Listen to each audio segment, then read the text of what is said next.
Have you ever walked away from an argument feeling like you apologize for something they did, you feel crazy, you feel confused, but if you looked at the transcript of that conversation, you would see exactly how they did it?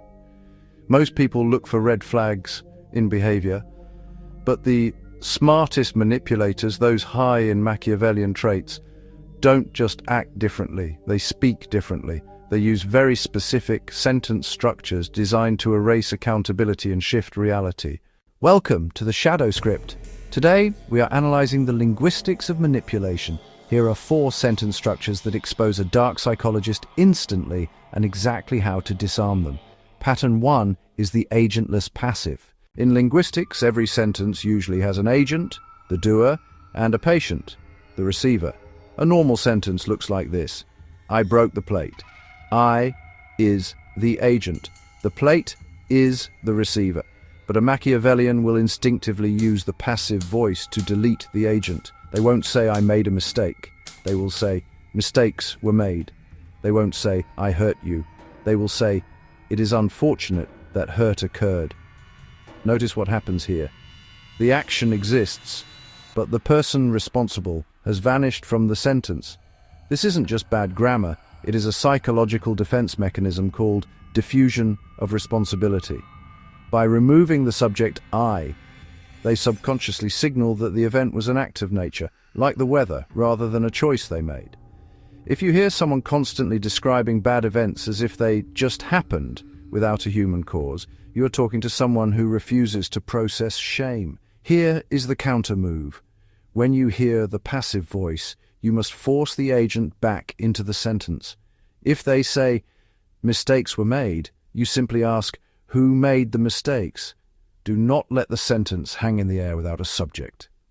Pattern 2 was identified by the anthropologist Gregory Bateson. It is called the double bind. This is a sentence structure where you are given 2 choices, but both choices lead to you losing. It sounds like this: you can come to dinner with us, or you can show everyone that you don't care about this family. Analyze the structure.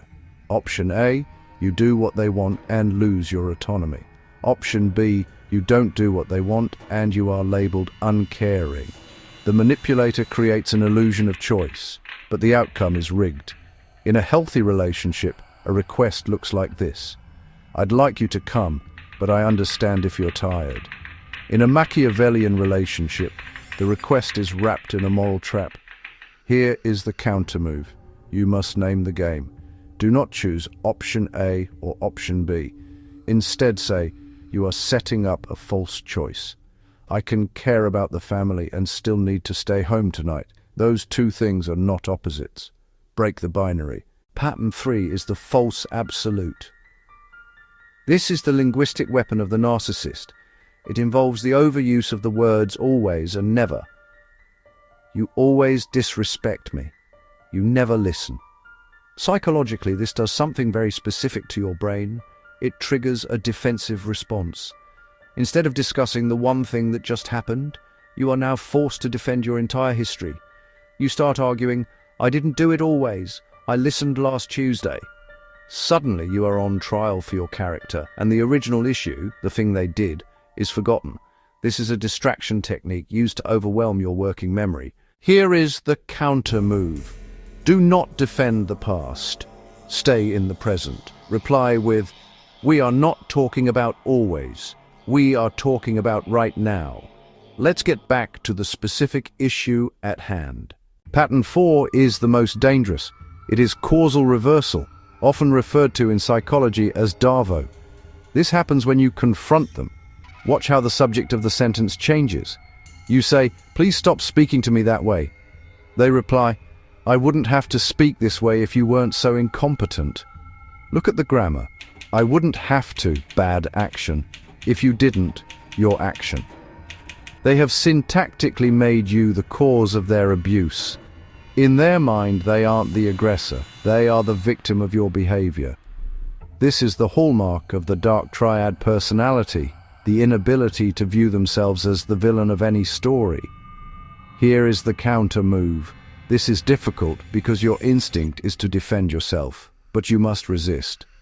Simply state, I am responsible for my actions and you are responsible for your reaction. Blaming me for your tone is a deflection. Language is a map of the mind. If someone deletes themselves from their sentences, traps you in double binds, uses false absolutes, or grammatically blames you for their actions, you don't need to guess if they are toxic.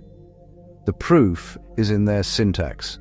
This is the shadow script. We explore the dark side of human nature that traditional psychology ignores.